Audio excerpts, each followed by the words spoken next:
Hey there! Welcome to saas.unbound, brought to you by saas.group. I'm your host, Anna Dana, and this is the show where we chat with inspiring founders and experts to get an inside scoop on how they made their business success. And today with me is Alvaro, CEO and co-founder of Keytrends, a SaaS tool which allows you to monitor the real-time evolution of search trends to optimize your content. A tool that as I'm sure a lot of marketers and SEO professionals are super excited about, but also a little bit terrified of. so I'm, I'm really excited to have you here and talk about everything you're building. Thank you, Anna, for inviting us here. Sure. All right. Well, and first things first, I think let's get into your background because you've got a pretty fascinating one too. You were working in venture capital and then pivoted your entire career into being a founder. So, can you tell us a little bit about that?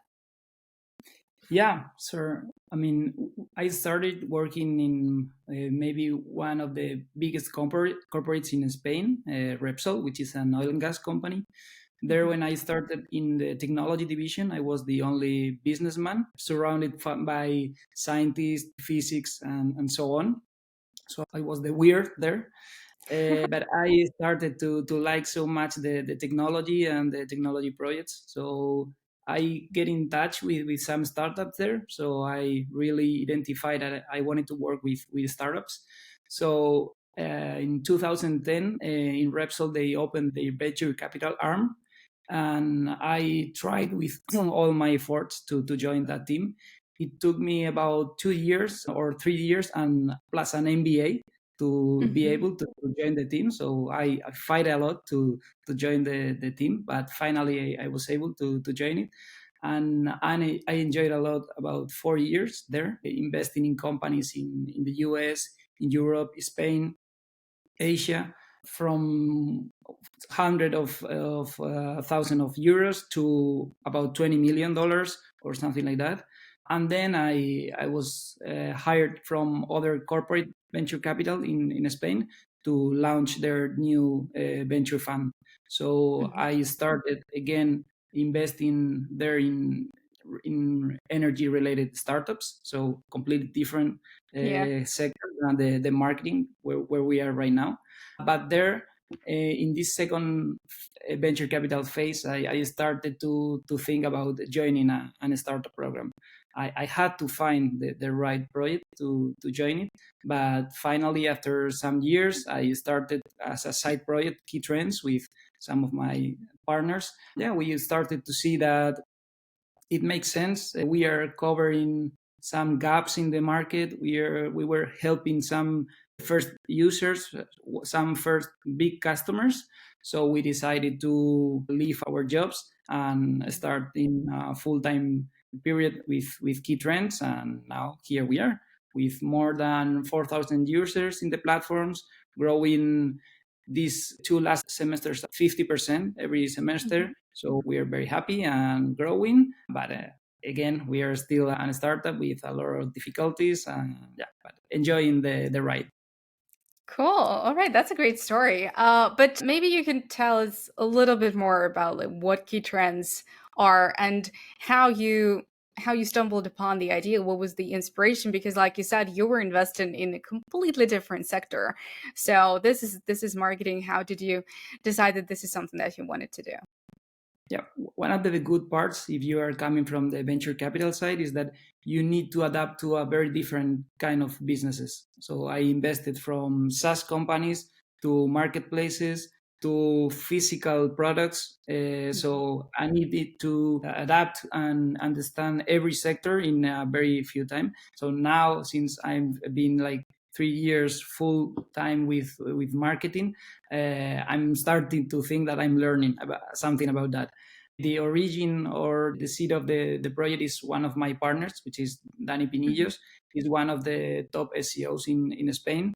He has been leading the SEO from very big companies like Zara, PC Componentes, and a lot of them.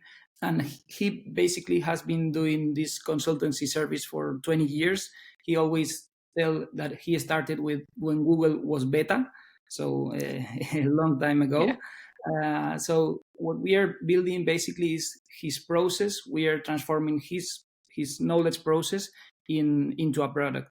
So the main difference, I think, with other marketing tools or SEO tools is that we try to focus on the whole process, not only solving one specific problem. This is kind of anti-startup, because as a Mm-hmm. startup, you theoretically you should focus on one part of the process and solve very well one part of the process.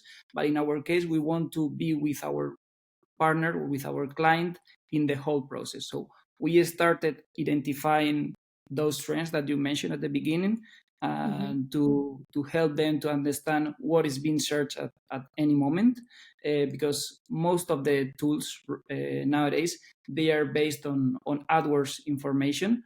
And the bad part of the AdWords information is that is coming with 1 month of delay.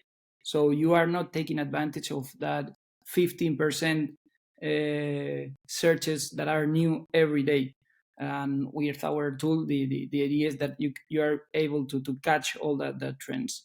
With that trends, then when you decide to work on one of the topics that we propose, then we help you on the research, because Mm-hmm. every marketer, every copywriter, every SEO, they need to do a research to understand the search intent of the specific content.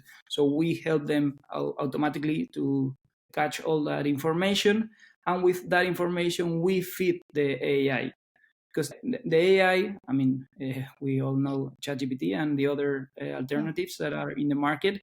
We are not trying to compete with them, but we try to cover the gaps where they are not working right now. So, for example, we are focused in terms of AI, and maybe will be one of the following questions, but which is our differentiation in terms of AI? We Sure. try to solve different problems with the AI. The first one is the hallucinations. So we try to work on prompt engineering to eliminate all kind of hallucinations. We try to give to the AI context, so the machine cannot go beyond some limits that we propose them, so the hallucinations are limited. Then we train models to also put a framework on the AI, so we cannot go beyond that framework. And something also important is that for every topic that we cover, we try to first identify the search intent, and with that search intent, we feed the AI before generating the content. So we are trying to put like all the information that we need is a fact, as a context for the AI, to avoid any kind of hallucination.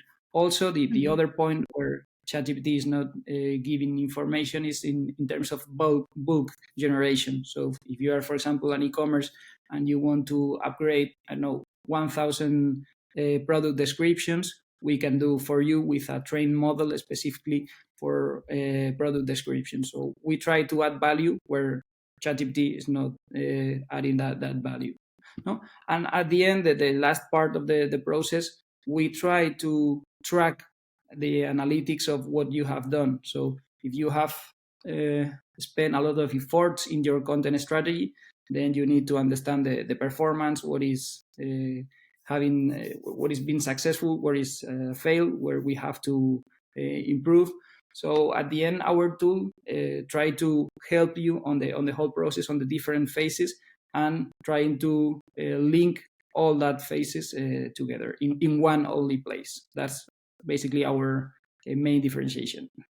Okay, that's wonderful. Thank you. Thank you for such a great explanation. And I actually went to read your guide that you recently published, and it was just so well versed. I just absolutely loved how you put it all out there and how you differentiated what you're doing in terms of like not competing with ChatGPT and Jasper and all the other AI tools, but then I went to the video that's there about content generation, how it's done.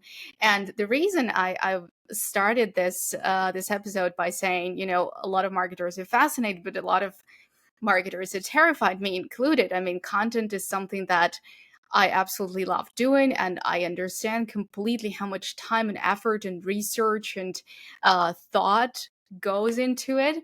And as a, well, partly a content marketer, content creator, I also understand that there is no way to, even now, in like whatever ChatGPT and Jasper and like all the other AIs are giving you, to compete in terms of speed and cost, right? And Mhm. what you guys are doing, it's just another kind of magic, where you add a lot of research and a lot of, like you said, very actual trends, very up to date stuff there, which is, yeah, very difficult for me as a content creator to just go through and make sure that I know all the recent events and all the recent stuff that people are looking for. Um, so yeah, how are we are we all out of our jobs with you guys? So from our perspective, this is something that every marketer or every copywriter will need to work in the near future. This is something that everyone will have it. It's like, I don't know, PowerPoint in a corporation or Mhm. Bloomberg in the financial services. So it's something that everyone will have it. In terms of the job, I think that marketers, we're transforming from an operator role to our most strategic role. We will Mhm. have very powerful tools in our hands to make faster content. But I mean, the idea will be, and I agree with Google that the most important thing is that the content should be useful for the user at the end. Yeah. So they will put a lot of efforts to understand which content is useful, which content is funny for the user. And so as you have more tools, you have more power, do a better content. It's our approach. I mean, we are trying to, we could do thousands of contents every day in automatic way, but we try to do like the guide about AI that you mentioned before, a very good content, very power content that is useful for the user. So now as you have more time to think about the content, you have more time, you don't need to spend, I don't know, 5 hours summarizing a content, because now you have a tool that you can summarize a content in 1 minute or 2 clicks.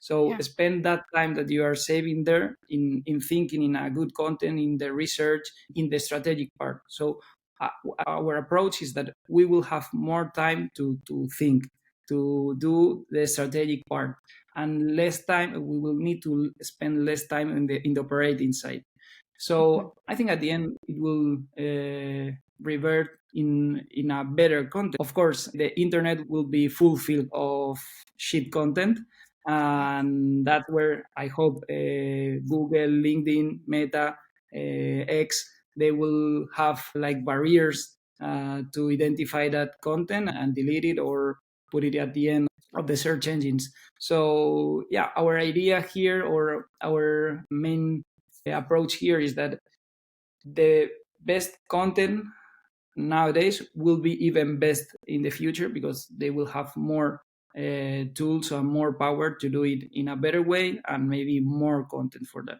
So our Yeah. idea is that it's something good, no, it's not bad for Yeah. marketing. Yeah. No, absolutely. Absolutely. I 100% agree with you. There are very mediocre content creators and very mediocre content out there. And yeah, there is no way to just eliminate this. It's going to happen. But the content creators that are really putting a lot of thought and a lot of value into their content will be able to do it even better, because yeah, like you said, they are saving time on some mundane tasks, and maybe they can automate certain parts of content creation to, yeah, to work faster, to just do better research and so on. All right, Yeah, that's I fully wonderful. agree. Yeah, thank you for your answer. All right, well, but also, since we touched upon a little bit of like what Google is doing, what other search engines are doing to maybe prevent this AI generated content, or I don't think there is anything in place right now, but there are a lot of changes on Google and other search engines already in terms of SEO and how we track content, what's being searched. How are you adapting to those changes? Well, it's we have in a very uncertainty times right now on that side, and even the big search engines are pivoting in their strategy. So, for example, Google, they try to delay as much as possible the deploy of the AI tools in their search Yeah. engine. But finally, after the announcements from Microsoft, Bing, and so on, they had to be on the race, and they put in place all those technologies that they had for a long time ago, but they had in one place that nobody can touch it. So right now, I mean, they are, I think, thinking about the best strategy to, at the end, don't lose money, don't lose their business. So they are trying to protect their search engine business, the ads business. What we have seen the last days in terms of how the search engine the structure will be, maybe it will penalize SEO, because there will be less space for SEO, as they need to include their SEG information from AI plus the advertisement, and then we have less space for SEO. But it's changing every month, basically. So it's not really very clear where we have been, because at the end also SEO, they need to promote content creators, because if not, the search engine is not worthy for the user, and they cannot extract AI summaries if there is no good content. And if the SEOs are not promoted in the search engine, they will not create that content. So it's something that is not easy to see where we will be in some years. If Because right now, what is clear is that they are testing every day. We are seeing new things every day. So it's something that it will evolve, and we don't know where we will finish. What is sure that is there will be a part from AI, from the AI of the search engines, but it's not clear if it will be big, it will be small. Now they have added at least the sources, so it's good for the content creator, because you are showed on the sources. But yeah, we need to find our place there. Is where we have to be, because we depend on them in the marketing side. So we need to be very aware and try to adapt our products and our marketing strategy to the news that we see every day. Looking for new ways to find customers for your SaaS business? Consider adding an affiliate or customer referral program. Rewardful is the easiest affiliate tracking platform to set up, manage, and scale for SaaS companies. Log your customer acquisition cost and only pay based on results. Integrate Rewardful with your Stripe or Paddle account and set up your affiliate campaigns in minutes. Rewardful automatically tracks referrals, calculates commissions, handles upgrades and downgrades all seamlessly in the background, whether you sell one-off purchases or recurring subscriptions. Companies like Podia, Copy.ai, Barometrics, Synthesia, and many more are already using Rewardful to add that sweet MRR to their businesses. Sign up now at rewardful.com for a free 14-day trial and turn your biggest fans into your best marketers. Okay, yeah, absolutely. And I think in such uncertain times, like with AI and with all the changes from Google and then the social media platforms, sometimes the wisest approach is just to like stand back, just hold your breath, maybe see what everyone else is doing, and then move in. Because, like you said, no one really knows where we're going to end up. And yeah, just jumping on every platform and every change maybe is not the good decision there. But yeah, something that you mentioned at the very beginning, you have 4,000 customers. already, and that's pretty impressive. So, can we talk a little bit about your customer acquisition strategy and how you realized what was your ideal customer persona, how you found them, and and the way you approach them and acquire them?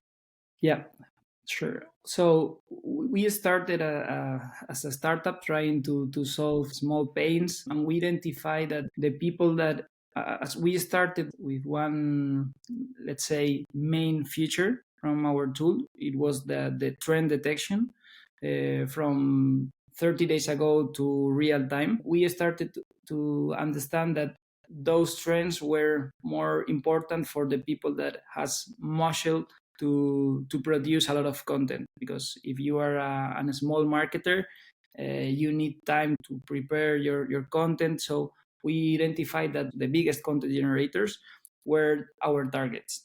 So we started working with media companies, with e-commerce that they had a strong team of content, and also with some corporates with a strong content teams, like e-commerce or like also marketplaces. So the good thing here is that we started to work with the real pros of content.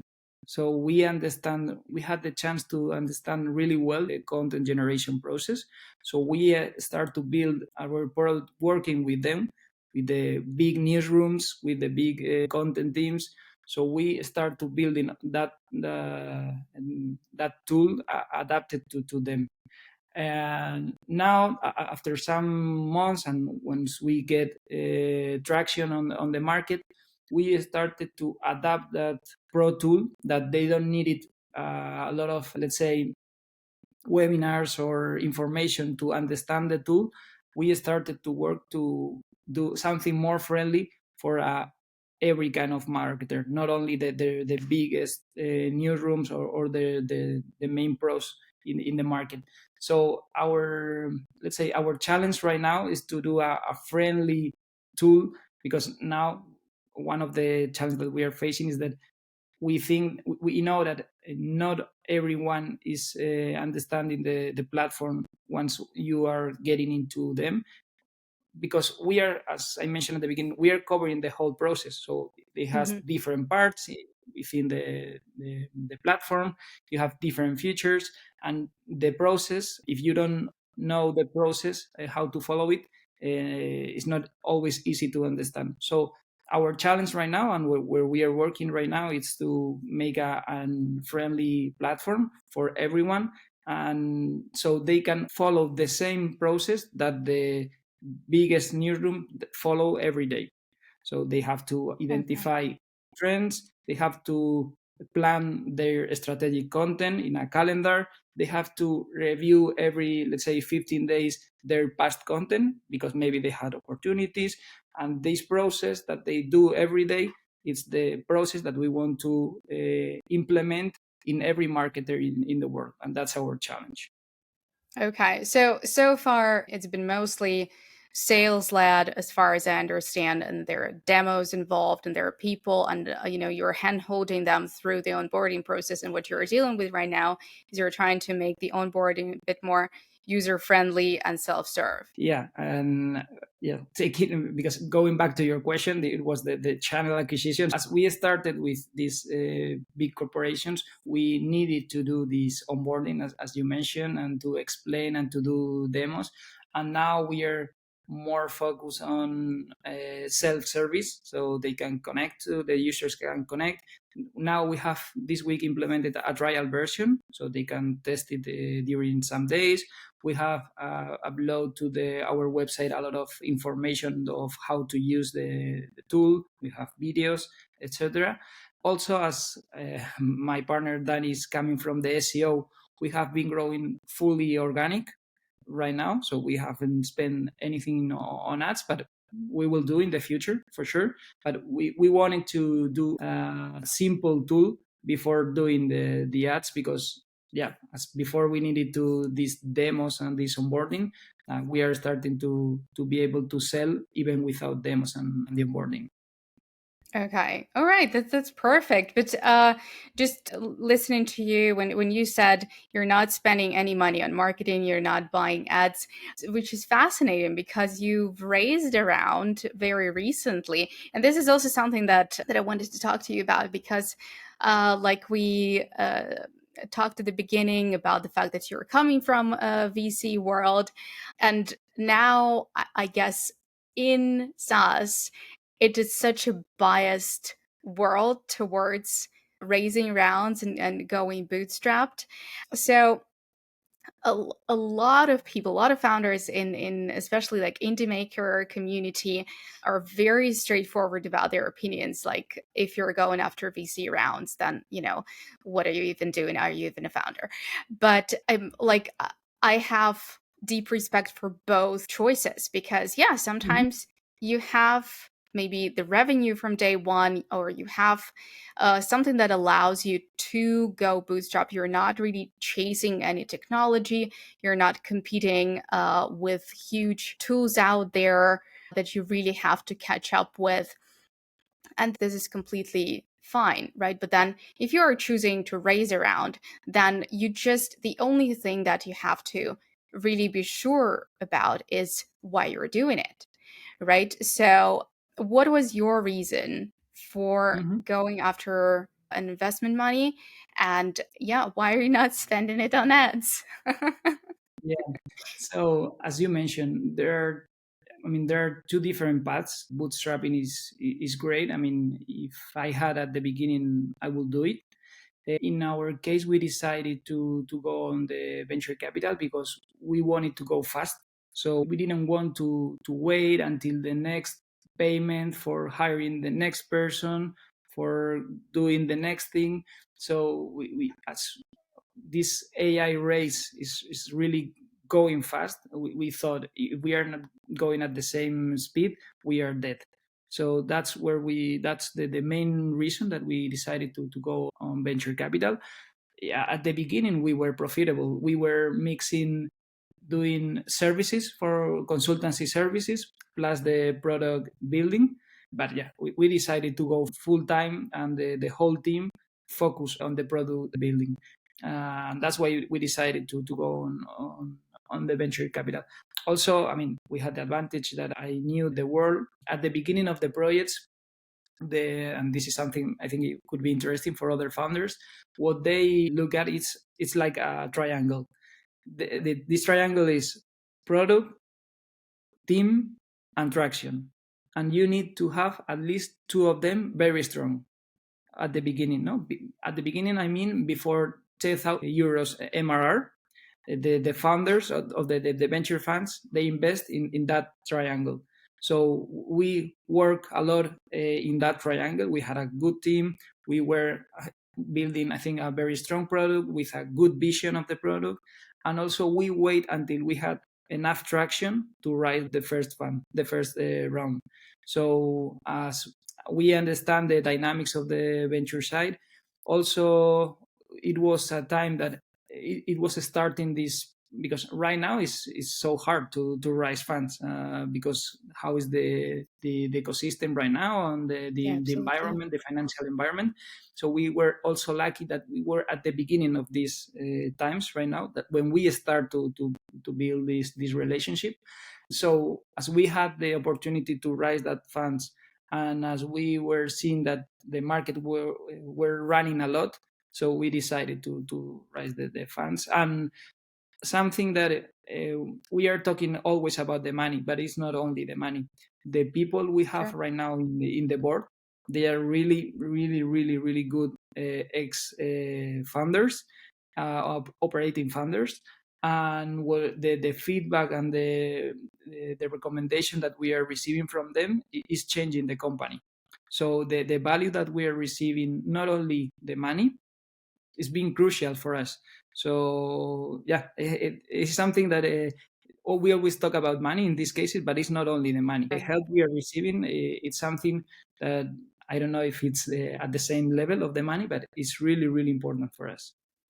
Absolutely, 100% agree. I think having mentors is so crucial for founders, because then you are at risk of like just going into your bubble and building there and not really communicating, because some founders are afraid to go into the community and maybe tell like build in public and tell others what you're building and get some responses. But when you have a mentor, and not somebody that just bluntly tells you like what to do, because that's also that could be also a problem in the VC world, when it's the VC that knows exactly how you should build your company and pushes this narrative on you. And I think that's a lot of that's something that a lot of founders are afraid of.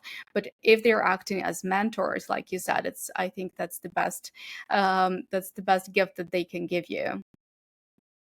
Yeah, definitely. We are so happy with them. In fact, we have changed some part of the strategy due to their advice. Okay, that's really great. Well, I have to ask then, because we always ask here about a hack, and maybe you have a hack to find that founder investor alignment and find the investors that are actually interested in being your mentor, in not hand holding you through every other process and not micromanage you, but just somebody that is aligned with your goals and somebody that is your partner in the process. Is there any hack from you, Yeah, being from that yeah. industry? I have good hacks and good tips Sure. on the fundraising. Well, the first thing that I did since we started the project, we start to send a quarter report to Mm-hmm. the investors that I like it to be my investors in the future, like 1.5 years before I started to raise the Okay. funds.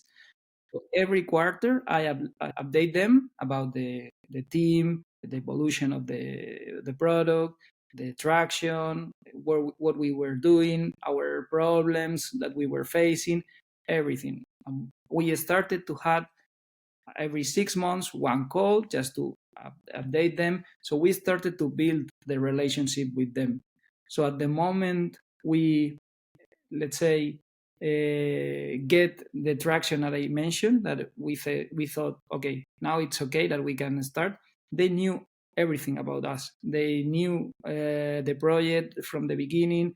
They knew how we were performing, if we were fulfilling the challenges that we had. So for them was like naturally to invest in us, because it was like we were partners before even they invest. So something that or my main advice for someone that they want to engage one mentor, one key person that they want to get involved in the project as an investor or other role, I will work on that with a lot of time, and I will build that relationship before asking for something. So that's my main hack and my main advice, because it's something that we wait. No, I want to wait until I get this point, or until Yeah. I achieve the result. No, start working on the relationship with a lot of time, because the average time on a financial round it's between 12 and 6 months. So you have to work even before that because Mhm. it's not good when you get into a fund.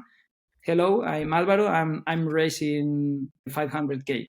No, Yeah. idea is that you know this founder, this investor, sorry, for a long time ago, and you have been in touch with him for a lot of time, and there at that point he knows that you will raise funds in the near future. So they are prepared for your call, and they have talked with the team before, because they know that once you are ready to raise funds, they want to be with you.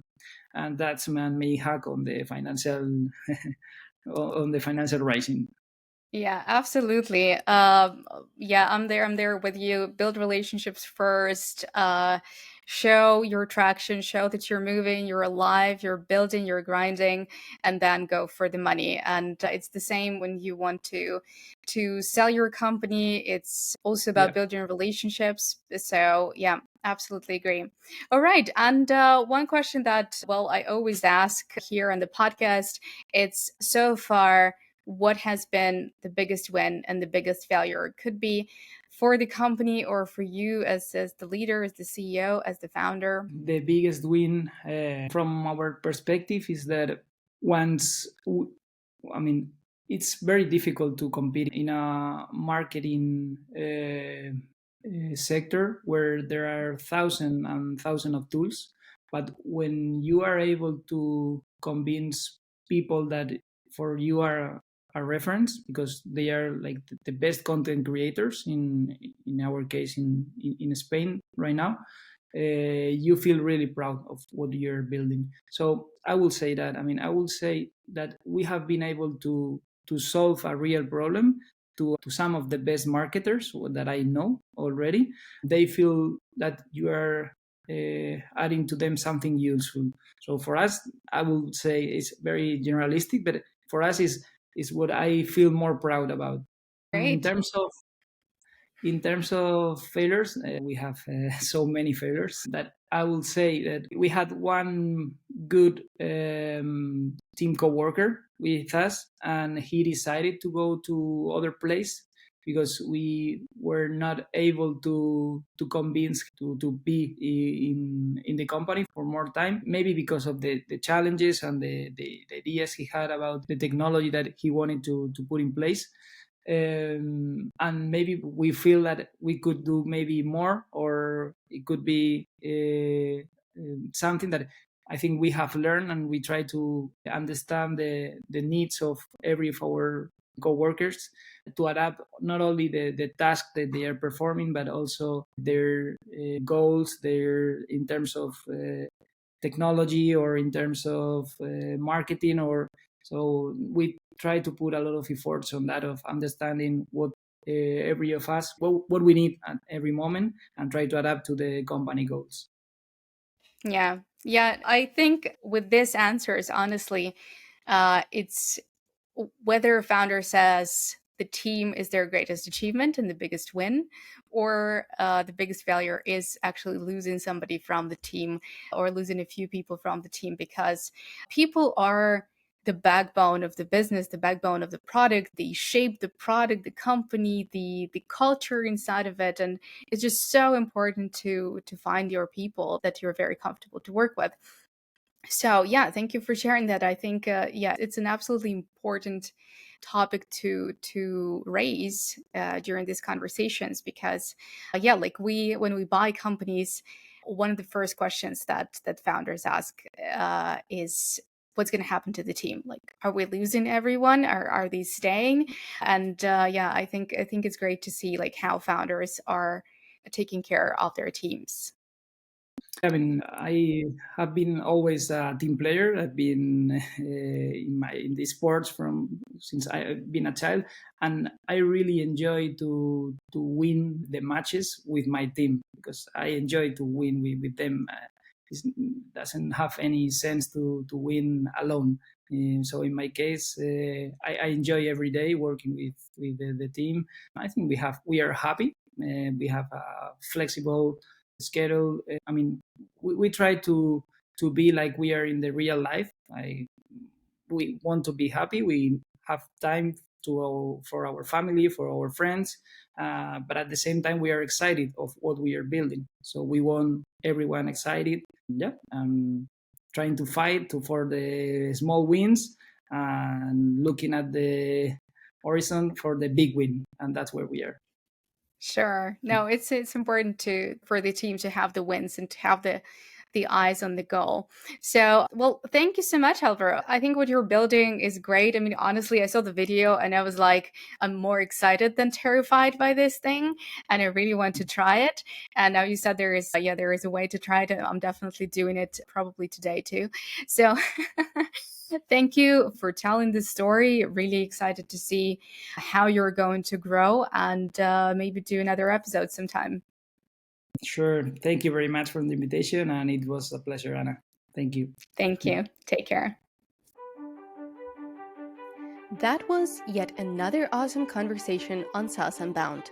We're always looking for new guests to share their experiences. We mostly talk with bootstrapped SaaS founders, and if you're one, reach out to me directly at anna@saas.group or find me on LinkedIn. If you're not bootstrapped or even not SaaS but have a great story to tell, we want to hear from you too. And obviously, SaaS Unbound wouldn't be possible without the SaaS Group, a founder-friendly private equity company that buys awesome businesses that people love to take them to even greater success. If you're thinking about selling your company or just exploring your options, feel free to visit saas.group, fill in the form, and expect a response in under 24 hours.